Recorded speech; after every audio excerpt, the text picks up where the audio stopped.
శ్రోతలందరికీ నమస్కారం అండి. అతివాగుడు. ఒక ఊళ్ళో ఒక ధనికుడికి గౌరి అనే కూతురు ఉంది. ఆమె చాలా అందమైనది, చురుకైనది. ఆమెలో ఉన్న దుర్గుణం ఏమిటంటే మాట్లాడకుండా ఒక్క క్షణమైనా ఉండలేదు.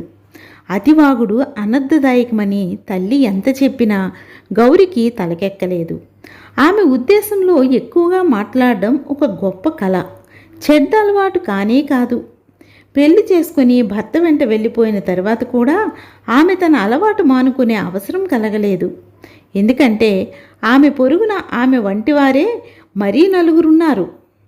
గౌరీ భర్తలాగే వారి భర్తలు కూడా రాజుగారి కొలువులో ఉద్యోగాలు చేస్తున్నారు. వాళ్ళు వెళ్ళగానే ఆడవాళ్ళందరూ చేరి కబుర్లు మొదలుపెట్టేవారు. గౌరికి పొరుగున శారద అనే ఆమె ఉండేది. ఆమె ఈ జట్టుతో కలిసేది కాదు. అందుచేత ఈ ఐదుగురికి శారదను చూస్తే తేలిక భావం ఉండేది. ఆమెను గురించి వాళ్ళు వీలైనంత తక్కువ చేసి మాట్లాడుకునేవారు. ఒకసారి ఐదుగురు ఆడవాళ్ళు మాట్లాడుకుంటూ ఉండగా గౌరీ కళ్ళు తిరిగి పడిపోయింది. మిగిలిన నలుగురు కంగారు పడిపోయి ఏం చేయాలో తెలియక వీధిలోకి పరిగెత్తారు. ఆ సమయంలో అటుగా వెళుతున్న శారద వాళ్ళ ముఖాలను బట్టి ఏదో జరిగిందని గ్రహించింది. ఆమె అడిగిన మీదట వాళ్ళు గౌరీ సంగతి చెప్పారు. శారద లోపలికి వెళ్ళి గౌరీ ముఖాన నీళ్లు చల్లి స్పృహ తెప్పించింది. నాడి చూసి నవ్వుతూ, "నువ్వు తల్లివి కాబోతున్నావు, కొంచెం జాగ్రత్తగా ఉండు" అని చెప్పి వెళ్ళిపోయింది. శారద చెప్పినది నిజమే అయింది. గౌరీ గర్భిణిగా ఉండి పుట్టింటికి పోయి 12 కొడుకుని ఎత్తుకొని తిరిగి వచ్చింది. వస్తూనే ఆమె తనకు తెలిసిన వారందరినీ పిలిచి విందు చేసింది. అందరూ ఏవేవో బహుమతులు ఇచ్చారు. అన్ని బహుమతుల కన్నా శారద తెచ్చిన బహుమానం గౌరిని ఎక్కువ ఆకర్షించింది. శారద తన కొడుక్కి సరిపోయే ఉన్ని దుస్తులు తెచ్చింది. వాటిని శారద స్వయంగా తయారు చేసిందని తెలిసి గౌరీ ఆశ్చర్యపోయింది. మర్నాడు గౌరీ మిగిలిన ఆడవాళ్లతో ఈ మాట చెప్పినప్పుడు వాళ్ళు ఉన్ని దుస్తులు అల్లటం బ్రహ్మ విద్య ఏమీ కాదు, మనం అల్లినవి కొన్నవాటంత అందంగా ఉండవు. డబ్బు కక్కుర్తి కొద్దీ ఆ శారద చాలా పనులు తానే చేసుకుంటుంది. ఏం చేస్తుంది పాపం, మనలా డబ్బుంది కాదు కదా అని తేల్చి చెప్పేశారు.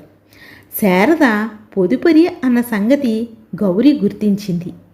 ఆమె పాడి చేస్తుంది, పిడకలు తయారు చేస్తుంది, దొడ్లో కూరలు పండించి ఎక్కువగా ఉన్నప్పుడు పొరుగువారికి ఇస్తుంది. తన భర్తకు అంగీలు, తనకు రవికులు కుట్టుకుంటుంది. చిన్న చిన్న రోగాలకు స్వయంగా వైద్యం చేసుకుంటుంది.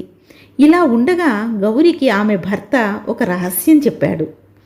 రాజుగారి పైన హత్యా ప్రయత్నం జరిగింది.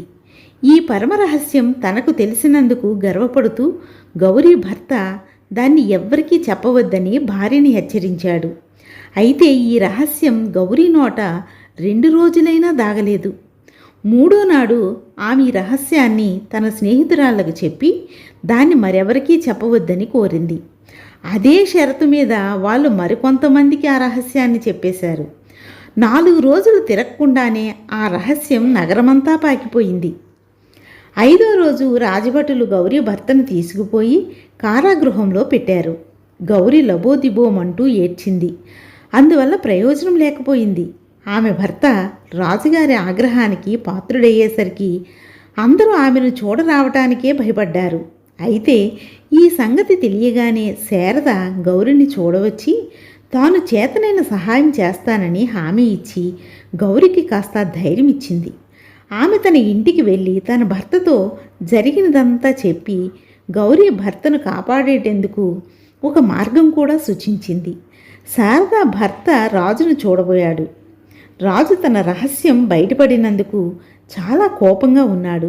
అందుచేత ఆయన గౌరీ భర్తను రాజద్రోహిగా పరిగణించి అతనికి మరణశిక్ష కానీ దేశ బహిష్కరణ కానీ విధించే ఉద్దేశంతో ఉన్నాడు.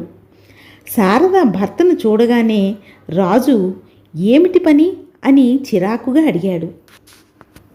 మహారాజా, ఒక దొంగ కేవలము డబ్బు కోసమే ఒక ఇంట దొంగతనం చేశాడనుకోండి, వాడు దొంగిలించిన సంచిలో డబ్బు మాత్రమే ఉంటే వాడు మామూలు దొంగ అవుతాడు.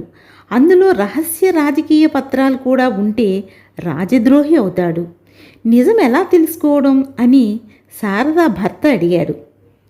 ఈ మాట ఎందుకు చెబుతున్నావు అని రాజు అడిగాడు.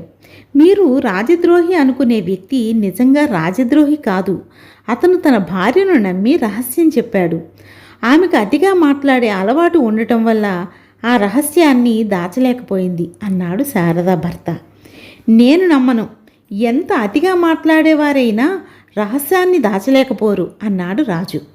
తమరు మన్నించేటట్టుంటే సాహసించి ఒక సూచన చేస్తాను. మహారాణి గారికి ఏదన్నా రహస్యం చెప్పి చూడండి.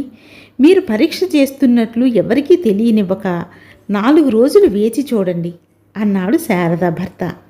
అతని మాటల్లో కొంత సబబు ఉన్నట్లు తోచి రాజు అతను చెప్పినట్టే చేశాడు. మహారాణికి కూడా అతిగా వాగే దురలవాటున్న సంగతి అందరికీ తెలుసు. రాజు ఆమెకు చెప్పిన రహస్యం దాగలేదు. రాజు తన తప్పు గుర్తించి గౌరీ భర్తను చెర విడిపిస్తూ భార్య విషయంలో జాగ్రత్తగా ఉండమని హెచ్చరించాడు. అంతేగాక అతివాగుడు వల్ల కలిగే అనర్థాలను గురించి శిలాశాసనాలు దేశమంతటా వేయించాడు. తన భర్తకు విముక్తి కలిగాక గౌరీ శారదకు ఎన్నో విధాలుగా కృతజ్ఞతలు చెప్పుకొని, నువ్వు నాకు ఎన్నో ఉపకారాలు చేసినా కూడా మేం నిన్ను గురించి నిందాపూర్వకంగా మాట్లాడుకోవడం మానలేదు. ఎందువల్లనంటావు అని అడిగింది. అతిగా మాట్లాడటమే అందుకు కారణం. మాట్లాడడానికి ఏదో ఒక విషయం కావాలి కదా. ఏది దొరకపోతే తెలిసిన వాళ్ళను గురించి చెడ్డగా మాట్లాడుకోవడం మొదలు పెడతారు. అందువల్ల అకారణంగా ద్వేషాలు పెరుగుతాయి అన్నది శారద. గౌరికి జ్ఞానోదయమైంది. ఎక్కువగా మాట్లాడకపోవడం వల్లనే శారద ఎన్నో విద్యలలో ఆరితేరిందని గ్రహించి ఆమె తన అతివాగుడుని కట్టిపెట్టి శారద దగ్గర ఎన్నో విద్యలు నేర్చుకుంది. బాగుంది కదండి కదా. మాట్లాడటం తప్పు కాదు, అతిగా మాట్లాడడం వల్ల ఎంత అనర్థమో. ఇక కథ కంచికి మనం ఇంటికి. నమస్తే.